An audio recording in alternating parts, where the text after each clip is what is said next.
Paz y gozo, mis hermanos. Nuevamente nos reunimos ahora en esta oportunidad para estar desarrollando el capítulo 5 de la segunda carta a los Corintios. Vamos desde ya nuestras Biblias al capítulo 5 de segunda carta a los Corintios. Estaré leyendo en Reina Valera y alternando con otras traducciones si es necesario para esclarecer ciertos pasajes. Mientras todos nos ubicamos, vamos a estar tocando nuevamente los puntos con el que cerramos el capítulo 4, que fue desde el versículo 16. Lo voy a leer, dice: por tanto no desmayamos antes, aunque nuestro hombre exterior se va desgastando, el interior no obstante se renueva día a día.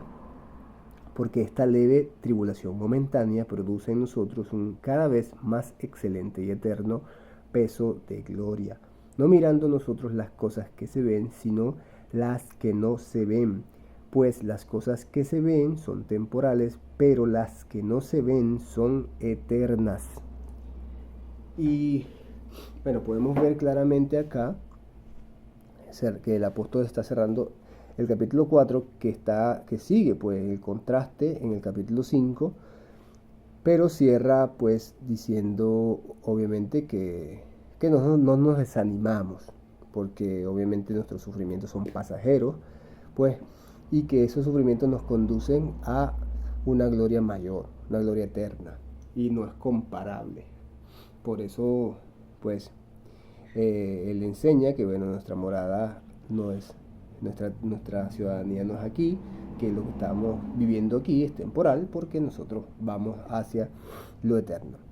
Y vamos a leer desde ya el versículo 1 del capítulo 5, y dice así: porque sabemos que si nuestra morada terrestre, y fíjense que dice que morada terrestre, allí inmediatamente nos está hablando de cuerpo, el cuerpo cristiano, y por eso arriba dice que es un cuerpo que se está desgastando. O sea, por tanto no desmayamos ante que nuestro hombre exterior se va desgastando. Y ahí está el contraste, dice: nuestro hombre exterior, o sea, el cuerpo, se va desgastando. Y ahora en el versículo 1 dice: porque sabemos que si nuestra morada terrestre, o sea, este tabernáculo, se deshiciere, el que se está desgastando, o sea, el cuerpo, tenemos de Dios un edificio, una casa no hecha de manos, eterna en los cielos. O sea, tenemos entonces, o sea, este cuerpo se va a deshacer y tenemos otro que se nos dará, que es eterno, que es para lo eterno. Vamos a seguir leyendo el versículo 2 y dice: y por esto también gemimos, deseando ser revestidos de aquella nuestra habitación celestial. Y aquí habla de ahora otro cuerpo, el cuerpo celestial. Por eso, obviamente, nuestro deseo es estar con Dios, y para poder estar con Dios debemos tener pues ese cuerpo celestial, que es la resurrección. Ahora, vamos a leer el versículo 3 y dice: pues así seremos hallados vestidos y no desnudos. Pues así seremos hallados vestidos y no desnudos. O sea, nuestro anhelo no es estar desnudos, sino revestidos.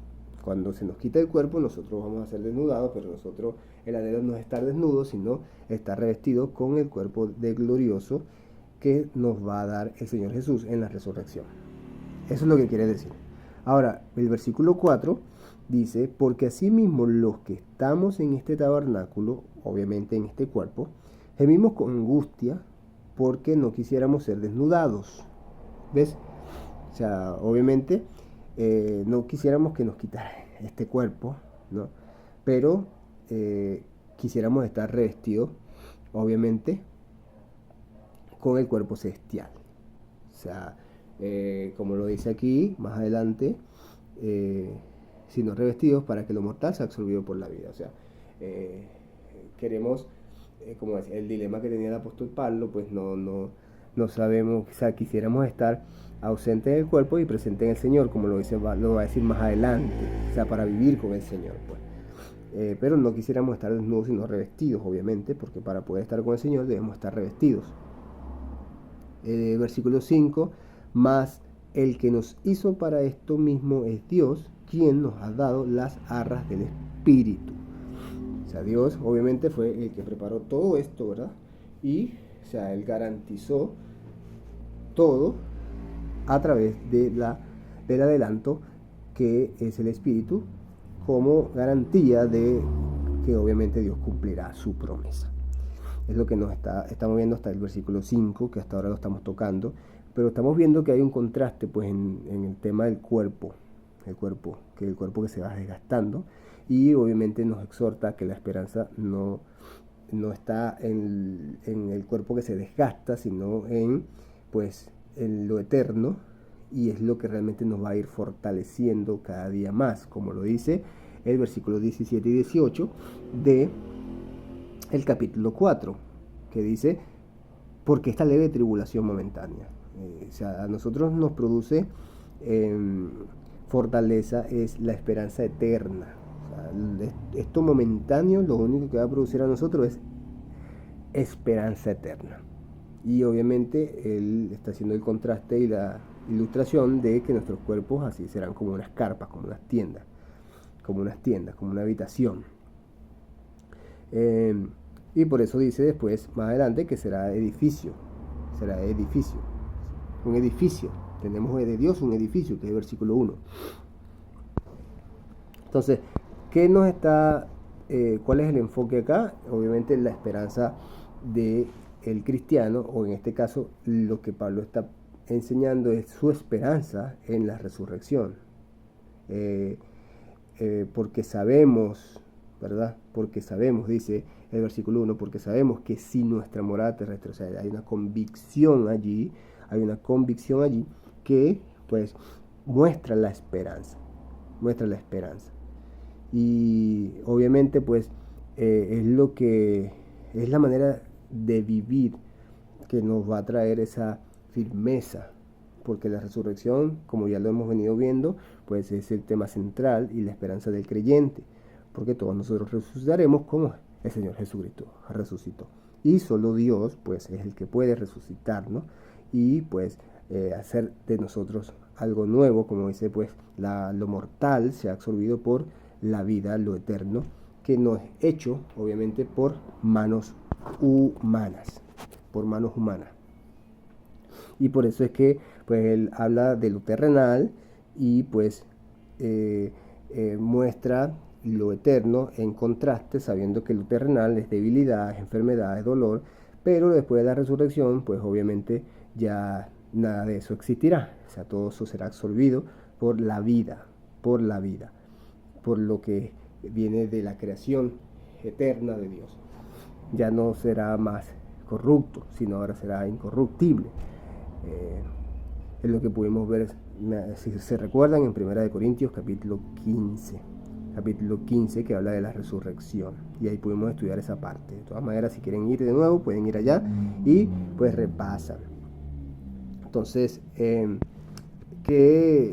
para muchas personas, incluso este tema de la desnudez, pues si en el versículo 3, pues si seremos hallados vestidos y no desnudos, seremos hallados vestidos y no desnudos. Para muchos, la desnudez, en teoría, representa, pues, para muchos vulnerabilidad, debilidades dentro de la vida terrenal. Incluso la misma vergüenza, porque a veces el estar desnudo es como que mostrar una vergüenza a causa de los pecados. Pero una del enfoque de Pablo acá es desnudos en el aspecto de pues lo que es la vida, el tiempo venidero con el tiempo presente, o sea, eso que va a suceder en el día del Señor, que va a ser en la resurrección, donde pues seremos nosotros resucitados y se cambiará este cuerpo mortal pues por un cuerpo inmortal, por un cuerpo glorioso, por un cuerpo celestial. Es lo que nos enseña 1 Corintios. Entonces ese es el enfoque que él está dando allí con el tema y el contraste de la resurrección. No me voy a extender un poco más por allí. Si tienen preguntas acerca de eso me la pueden realizar, pero para no hacer más largo ese tema, que es mucho más profundo, vamos a dejarlos hasta allí. Pero quiero que quede claro que pues cuando se habla de vestirse, habla de cuerpo desnudo, es quitar el cuerpo. Entonces, no se quiere estar desnudo, sino revestido. Y eso sucederá el día de la resurrección. Entonces, por eso, por lo menos, podemos hacer la alegoría de cuando nos revistamos de la vida, cuando nos revistamos de lo eterno, obviamente, como dice la palabra, pues será absorbida la muerte, lo mortal, por la vida. Y eso es lo que nos enseña allí. Por eso es que pues Dios nos ha dado el Espíritu como la garantía pues de lo que va a Él hacer ese día en nosotros. Es como una inicial de eso. Vamos a seguir leyendo el versículo 6 y dice: así que vivimos confiados siempre y sabiendo que entre tanto que estemos en el cuerpo, estamos ausentes en el Señor. Vean, entonces obviamente pues siempre cuando decimos ausentes en el Señor es porque no estamos en la eternidad del Señor, aún no estamos allí, y lejos del Señor es eso, o sea, significa eso, o sea, no estamos aún en su presencia celestial, por decirlo así, o sea, o en la libertad del pecado completamente, en la debilidad de nuestro, fuera de la debilidad de nuestros cuerpos humanos.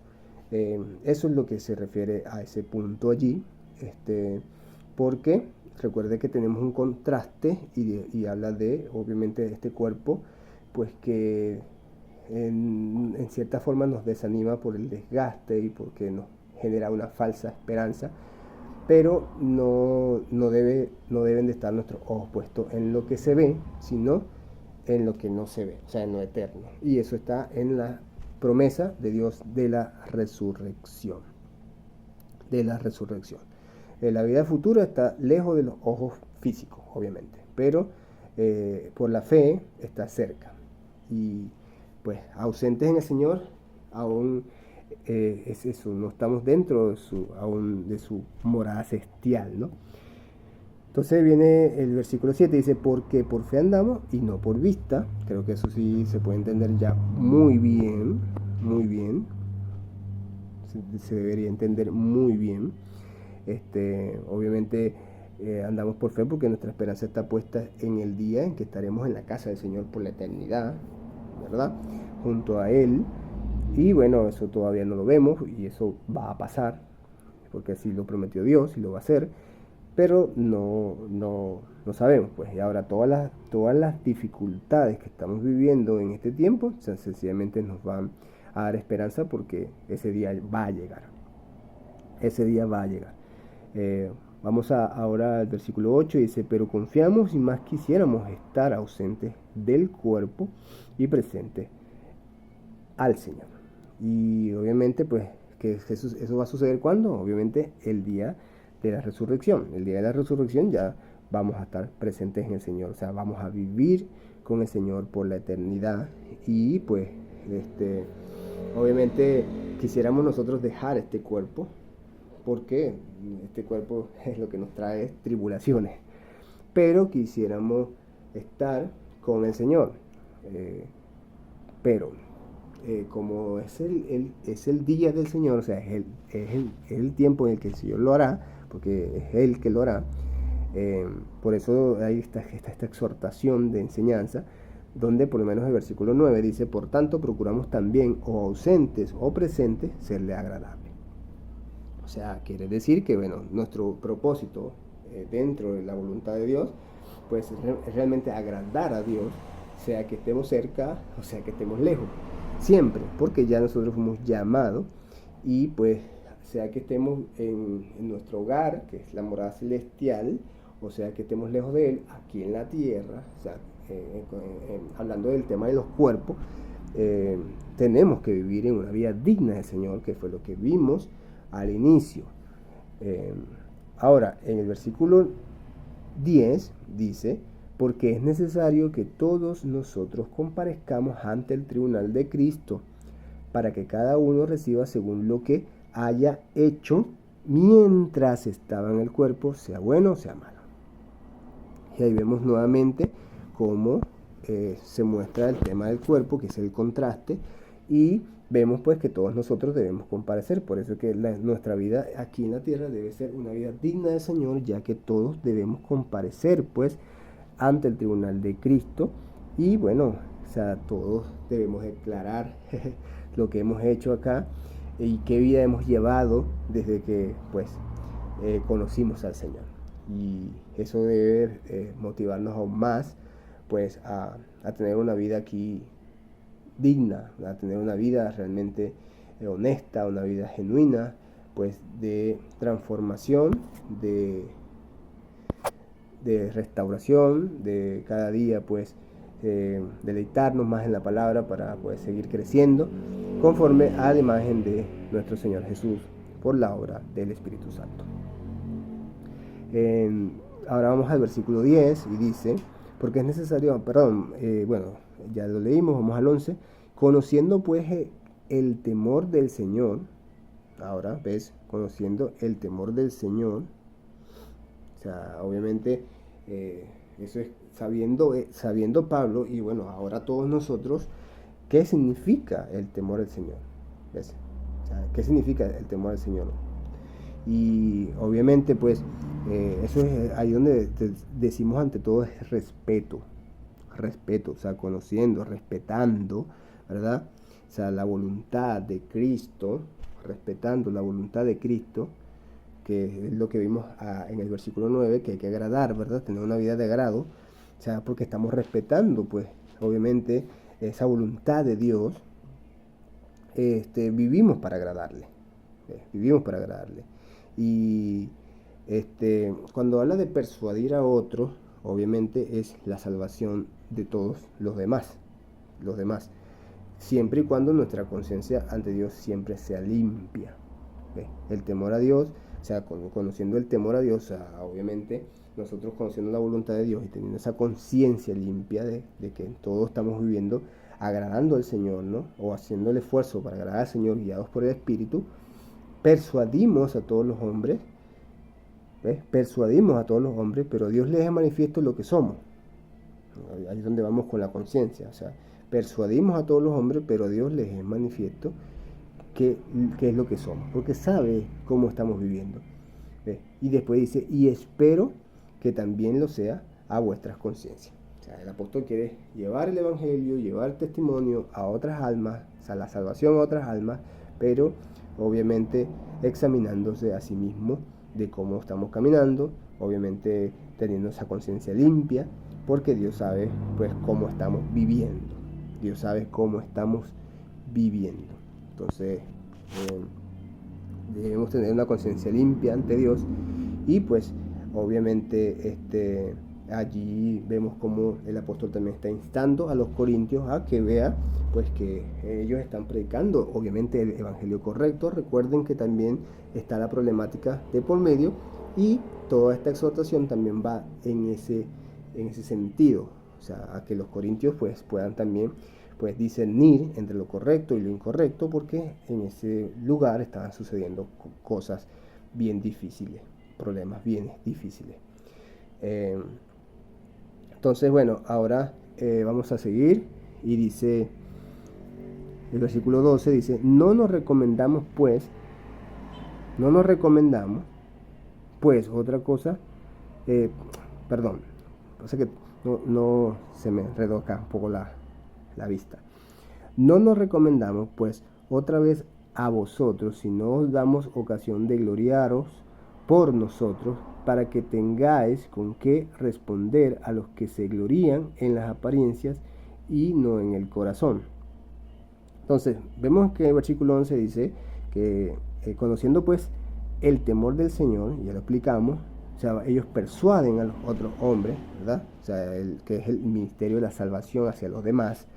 Y pues obviamente Dios conoce su corazón, su conciencia está limpia, y espero, dice, que también lo sea a vuestras conciencias. Obviamente que los corintios también tengan esa conciencia limpia de quiénes son ellos, ¿no? Ahora, luego dice, no nos recomendamos, o sea, no nos jactamos, no es jactancia, no nos recomendamos, no es jactancia. O sea, no quiere decir que ellos están alabando por eso, por lo que le está diciendo, no quiere decir que ellos se están alabando, que se están jactando. No se están jactando a ellos mismos, no.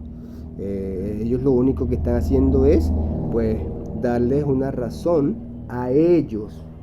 Darles una razón a ellos para que ellos se sientan orgullosos. Por eso que dice, si no os damos ocasión de gloriaros por nosotros, o sea, que los corintios se sientan orgullosos de ellos, o sea, de cómo están predicando, de la vida que llevan y de, obviamente, pues, el ejemplo que ellos están dando. Ahora, para que tengáis con qué responder a los que se glorían en las apariencias, ¿ves? Porque obviamente habían divisiones, habían falsos maestros y pues dice en las apariencias y no en el corazón, porque hay muchos que allí, por acuérdense que ya lo hablamos, pero vimos el tema de los dones, muchos estaban divididos, muchos estaban valorando los dones de mayor estima, habían divisiones de todo tipo, y bueno, o sea, ellos vivían más que todo por la sabiduría de apariencia, por la arrogancia, y ustedes lo pudieron ver pues en toda la epístola de Primera de Corintios.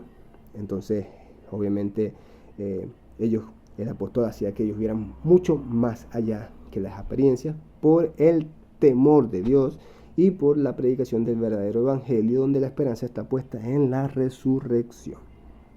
Luego dice el versículo 3, porque si estamos locos, obviamente, es para Dios, y si somos cuerdos, es para vosotros. Porque así los llamaban. Entonces, bueno, ese final allí es para que ellos entendieran pues que ellos estaban conscientes de que obviamente para el mundo la locura del evangelio, de la predicación o de lo que Dios está haciendo, realmente para ellos va a ser así, o sea, para el mundo va a ser locura, para los que se pierden va a ser locura, más para los que se salvan es poder de Dios, dice la palabra. Ok, vamos a seguir y dice ahora el versículo 14, dice, porque el amor de Cristo nos constriñe, pensando esto, que si uno murió por todos, luego todos murieron. Que si uno murió por todos, todos murieron.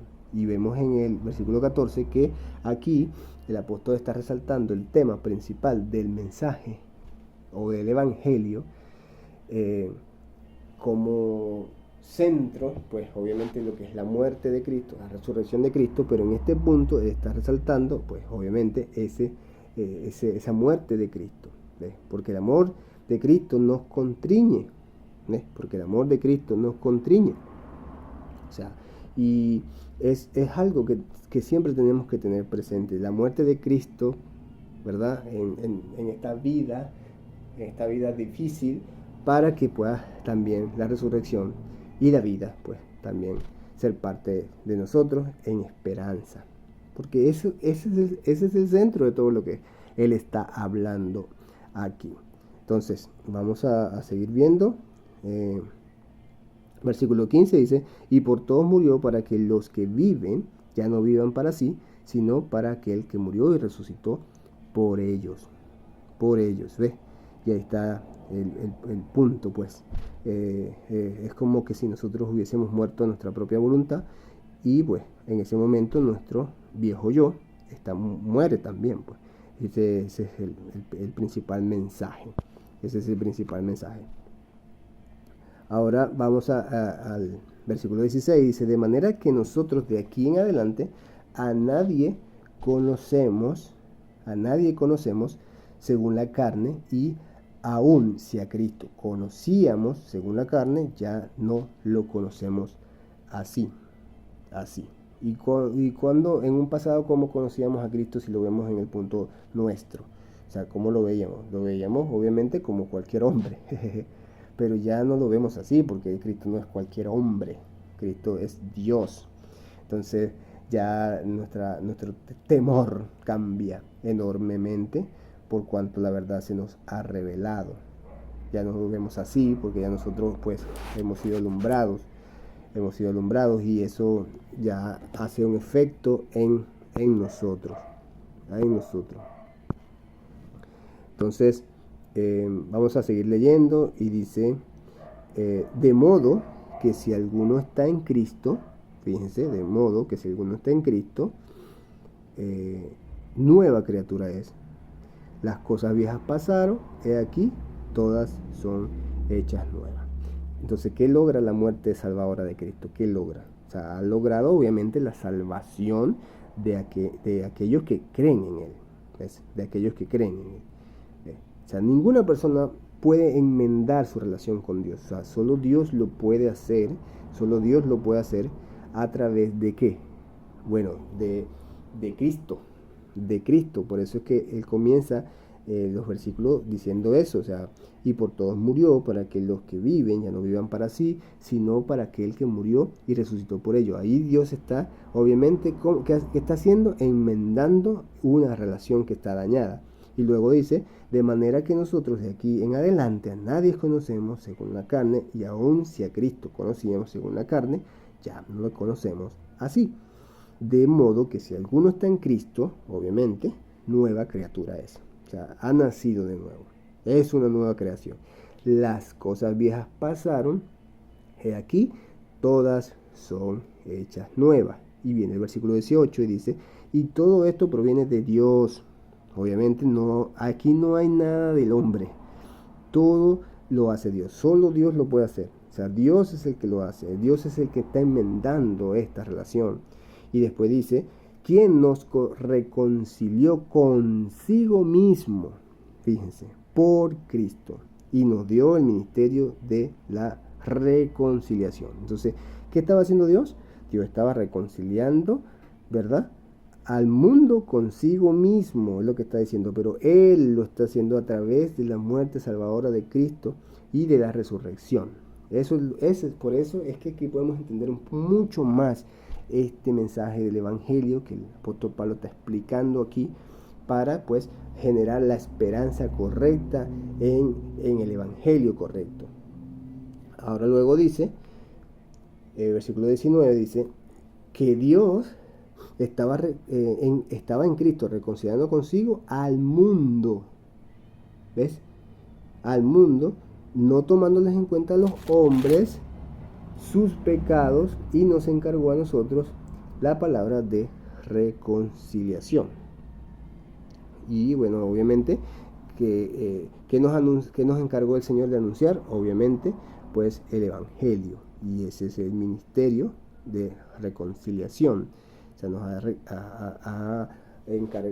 ha encargado anunciar estas buenas noticias de que Él está reconciliando consigo mismo el mundo por medio de Cristo. Por medio de Cristo. Amén.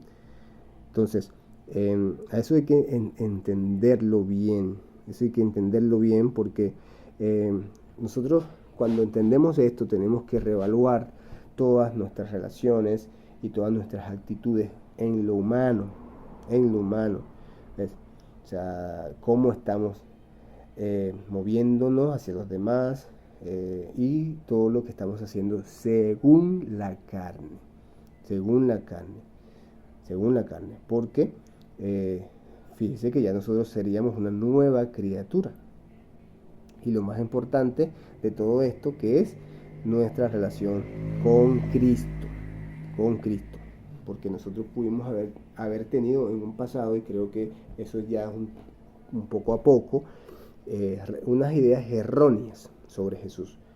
Y eso no nos produce una relación correcta con Jesús. Por eso es que Pablo está enseñando a los corintios a que tengan una relación correcta con Jesús por medio del conocimiento correcto. ¿Ve? Por medio del aroma correcto. Entonces, en ese tiempo era más problemático, porque acuérdense que habían judíos y ellos tenían otro criterio, y pues ellos todavía estaban esperando un Mesías, y bueno, era un poco más compleja la cosa. Pero aún así, en este tiempo también hay bastantes pues teorías erróneas, y eso genera bastantes confusiones que no nos permiten tener la esperanza y los ojos puestos en el lugar correcto. Entonces, obviamente, quien acepta a Cristo como su Salvador, ¿y qué sucede con él? Está en Cristo. O sea, es una nueva creación. O sea, comienza una nueva vida con la conversión a Cristo, porque ya está en Cristo. En Cristo. Ya él no vive, pues. O sea, ya está en Cristo. Ahora vive en la vida de Cristo. En la vida de Cristo. es una nueva vida que ha nacido en la vida de Cristo, en la santidad de Cristo. Y Dios está perdonando obviamente nuestros pecados gracias a la muerte salvadora de Jesús, ¿ves? Y nos reconcilia consigo mismo. Nos reconcilia consigo mismo. Es lo que estamos viendo en ese mensaje de la reconciliación que hasta lo último que leímos se nos ha encargado a todos nosotros también, porque a Pablo en ese momento se les encargó eso, y bueno, obviamente a todos nosotros que ahora estamos aquí también se nos ha encargado. Los seres humanos, mis hermanos, no pueden reconciliarse con Dios por sí mismos. Solo Dios es el que puede reconciliar a las personas consigo mismo. Y por eso hay que entenderlo muy bien aquí. Entonces la salvación solo se recibe por la gracia de Dios. La salvación no es por lo que nosotros podamos hacer. Él lo hace. La salvación solo es en Cristo y es por gracia. Es por gracia. Porque el precio que pagó Cristo es muy alto. Es muy alto. Y Él lo pagó en lugar del castigo que merecen todos aquellos pecadores. Entonces Dios castigó a su propio Hijo, ¿verdad? ¿Para qué? Para redimirnos, para salvarnos. Dios hizo a Jesús pecado. Es lo que vamos a leer ahora más adelante, los 2 versículos que vienen, y dice: así que somos embajadores en nombre de Cristo, como si Dios rogase por medio de nosotros, o rogamos en nombre de Cristo, reconciliados con Dios. Reconciliados con Dios. Al que no conoció pecado, por nosotros lo hizo pecado, para que no fuésemos hechos justicia de Dios. Para que fuésemos hechos justicia de Dios en Él. Vamos a leerlo nuevamente. Al que no conoció pecado, por nosotros lo hizo pecado, para que nosotros fuésemos hechos justicia de Dios en Él. En Él. Entonces, obviamente está totalmente claro, Dios castigó a Jesús, quien no lo merecía, quien no cometió pecado alguno, en lugar de castigar a los pecadores. A los pecadores. Por eso es que en Él somos salvos. Por eso es que en Él tenemos ahora una vida nueva, una nueva creación, despojados del viejo hombre, ahora revestidos del nuevo.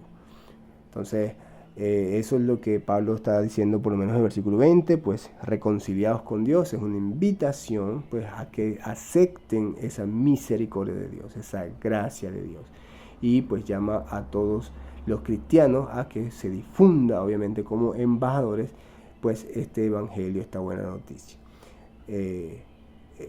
Por lo que podemos ver, pues esta noticia hace que se renueve aquel que está dormido, que está apagado, que no ha entendido o que no veía a Cristo correctamente. Esta buena noticia, esta enseñanza abre los ojos de los falsos maestros y pone los ojos en la enseñanza correcta de aquellos que sí, pues no medran, como dice el apóstol, falsificando la palabra. Entonces hay que tener un buen discernimiento y entender pues que solamente Cristo es el que imputa el pecado de los creyentes, y pues en Él también se imputa la justicia, o sea, su justicia, que Él murió por todos los pecadores, Él no siendo pecador. Amén. Entonces, bueno, mis hermanos, hasta aquí llegamos hoy, hasta el capítulo 5. Espero que haya sido de bendición. Igual si tienen preguntas pueden realizarlas. Nos vamos ahora a preparar para el capítulo 6 en nombre de Jesús. Y bueno, espero que sigamos adelante peleando esta buena batalla.